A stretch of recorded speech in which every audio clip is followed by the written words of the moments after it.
Allah öz məhəbbətinə vasitə kimi bunlara qərar verir. Çünki bunlar bizim kimi insandır, bizə bunları sevmək asandır. Bu sevgi müqəddimədir, ürəyi paçılayır, təmizləyir. Mənəmsiliyin son toxumunu ürəyindən çıxardanda Allahın məhəbbəti girir ürəyə. Və demirəm də bunların məhəbbəti çıxır ürəkdən. Xeyr, bunların məhəbbəti ilə vəhdət təşkil edir Allah məhəbbəti. Qarışır bir-birinə. Onda daha şiddətlə sevirsən bunları. Belə bir məhəbbət deyil ki, çatdırdı, işin gördü, da məni sevməyə bilərsən. Məşuqluğu tapdın. Xeyr, Allahı sevəndən sonra da bunlara da məhəbbət daha da şiddətlənir. Bu məhəbbət gərək ürəyə girsin, ürəyi səhmana salsın, təmizləsin ki, həqiqi ilahi eşq qəlbə girsin. İkinci yol kim tanıyırsa gəlsin mənə desin. Dünyada hələ ikinci yol tapılmayıb. Quru-quru məktəblər var deyir. Mən dedim də gözün yaşın cəmaatını silir, ağlamaq qadağandır. Bu məktəb deyil, bu baş ağlatmaq üçün uydurduqları şeylərdir. Hüseyni ağlamaq deyib bidətdir, mən haramdır. Bunlar hamısı boş-boş sözlərdir. Heç bir əsası olmayan sözlərdir. Və onların heç adını mən məktəb əqidə də qoymaram. O quru bir dəstə adamı cahil adamı təsirə alan mənasız fikir söz toplusudur. Onun heç bir əhəmiyyəti yoxdur. Amma doğrudan bir adam Allaha doğru getmək istəyirsə, övliyaları sevməkdən başqa vasitə yoxdur. Çünki onlar Allahın xəlifəsidir. Allah öz sifətlərini bunlara verib. Quran buyurur ki, insanı yaradanda nə dedi? Allah nə buyurdu? İnni ca'ilun fil ardı xəlifə. İnsan Allahın xəlifəsidir. Xəlifə birini təmsil edən deyirlər. Və ən gözəl xəlifəsi Allahın peyğəmbər və onun əhli beytidir. Və bunların içində mən dayanmadan hamısının üstündən keçirəm. Bunların içində ən təsirli məhəbbət İmam Hüseyn əleyhissalamın məhəbbətidir. Söhbət ondan getmir, İmam Hüseyn kimdənsə üstündür, məsələn Peyğəmbərdən. Xeyr, Peyğəmbərdən dərəcə baxımından aşağıdır, bu aydındır. Bizim məzhəbdə 2 vur 2-dir, bunun heç mübahisə eləməyə ehtiyac yoxdur. Peyğəmbər məxluqatın əşrəfidir, ondan üstün insan yox. Bunların da dəyəri ona bağlı olduqlarına görədir. Mənəvi baxımdan bağlı olduqlarına görə. Amma İmam Hüseyn məhəbbətinin bir özəlliyi var. O İmam Hüseynin üstünlüyünə bağlı deyil. Onu mən keçən illərdə də demişəm, məcburan bu ildə təkrarlayam. Deyəm İmam Hüseyni başqalarından ayıran nədir və niyə 40 gün buna əza saxlayır, o birilərə bir gün? Niyə? Niyə ümumiyyətlə belə alınır, orada alınmır? Peyğəmbər İmam Hüseyndən üstündür, amma əzası bir gündür. Heç 40 gün məclis qoyasan alınmır. Həzrət Əli İmam Hüseyndən deyirlər üstündür dərəcə baxımından, çünki imamların atası ümumiyyətlə Həzrət Əlinin xüsusi məqamı var. Əhliyə gecəsi şəhadət günüdür, 3 gün əza saxlayır. Bu məclisi təşkil etmək mümkün olmur. Xanım Fatimə Zəhraya 3 gün, 1 həftə, 10 gün. Bəs bu nədir? Niyə görə bu belədir ki, bunun xüsusi bir əzası ayrılıb bütün hamısından, hərçənd ki, məqam cəhətdən Peyğəmbərdən aşağıdır? Səbəb nədir? Səbəbi keçən illərdə demişdim, yenə deyirəm, icazə versəz bu gün də təkrar edeyim. Səbəb budur. Allahı sevən aşiqlərin hər biri, aşiq varsa bir xüsusiyyəti var. Həmişə istəyir ki, eşqi ürəyində gizlətsin, üzə çıxmasın. Aşiq eşqini üzə çıxartmağa imkan vermir. İçəridə yanır, amma üzə çıxartsın, elan eləsin. Bir adam oturdu durdu dedi ki, Allaha aşiqəm, bil ki, yalan danışır. Heç bir aşiq deməyib mən Allaha aşiqəm. Bunu gizlədir. Dil pəhləvan olan adamlar ki, özünə aşiq adı qoyur, nə adı qoyur, onların çoxu hamısı istisnasız iddialarında yalancıdır, səhv deyirlər.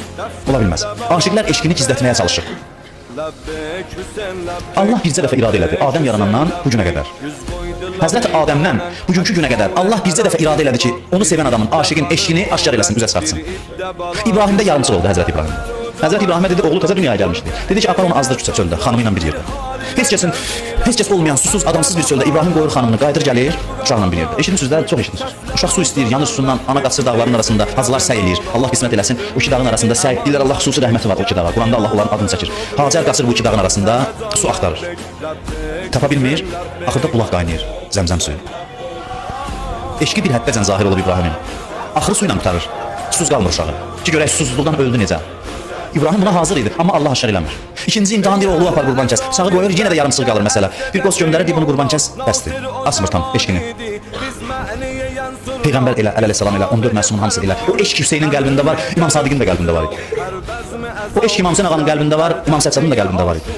Amma bircə dəfə Allah Kərbəlada dedi ki, burada istisna olaraq özüm hadisələri elə tənzimləyəcəm ki, bu eşqini gizlədə bilməsin, hamısı üzə çıxsın. Allah imtahan dalıyca göndərdi. Hamısından üzü ağ çıxdı və dünyaya sübut elədi ki, aşiq belə olar. Eşqi tam şəkildə aşkar elədi. Rüsvay sözü pis sözdür, deyirlər bir rüsvay oldu. Gəlib burada yaxşı mənada işlədilər. Deyir Aşura Hüseynin eşqinin rüsvay olduğu gündür. Allah İmam Hüseynin eşqini rüsvay elədi, üzə çıxartdı. Və eşqin də belə xüsusiyyəti var. Üzə çıxdısa, cazibəsi var, cəzb eləyəcək insanları. Ona görə özümüzdən asılı bura gəlir. Namaz qılmayanı da çəkə bilir. Yeganə eşqdir. İldə bir dəfə namaz qılmayanlar məscidə gəlir, o da Aşura günündə. Çəkir gətirir.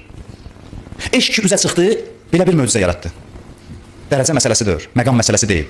Peyğəmbərin məqamı da öz yerində, Əlinin məqamı da. Burada hadisə başqadır, məsələ başqa şeylərdir. Məsələ bundadır ki, Allah bir qurbanlarını vermək üçün şərait yaradır, Hüseyn də verir, də gizlədə bilmir. Çünki verməsi olmaz, Allah özü istəyir.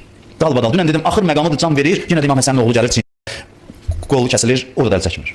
Da can verəndə deyərsən qurtardı, yox, yenə də rizən bi qəzaik və təslimən li əmrik. Bununla bitmir.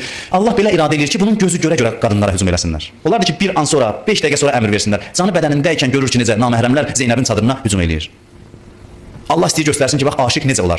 Axır məqamında da, son nəfəsində də, axır sözdə bu olur ki, ilahi rizən bi qəzaik və təslimən li əmrik. Mən sənə təsliməm. Neynəsən xoşdur mənim üçün.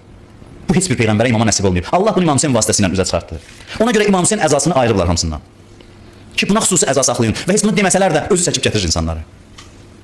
Bunu başa sala bilsiniz, anlaya bilsiniz ki, şükür Allah məndən yaxşı anlayırsınız. Yəni tam mənası ilə bu məsələləri adam dərk eləyə bilmir. Aciz insan İmam Hüseyni tam başa düşər.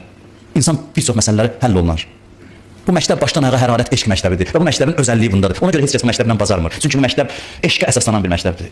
Eşq ürəyə girdisə möcüzələr yaradır. İmam Hüseynin qanı o belə möcüzələr yaradır. Saatlarla insanlar qarlı günlər görmüşəm bu yaşıma qədər. Qar küçədə bayırdan töküb heç cür insanı küçədə saxlamaq olmaz. Elə bu məsciddə mən görmüşəm insanlar necə qarın içində sinə vurublar, yağış yağıb sinə vurublar, istiyə, soyuğa baxmayıblar. Sovet dövrü gəlib, Allah adı qadağan olub, məhərrəm aradan getməyib. Bu Allahın bir möcüzəsidir. Bu eşqin cazibəsidir. Bu məktəbə ruh verən, bu məktəbi yaşadan, qəlblərə hakim edən onun eşqə söykənməsidir və Quranın bu ayəsi bizim dəlilimizdir ki, dinin əvəzi Əhl-i Beyti sevməkdir.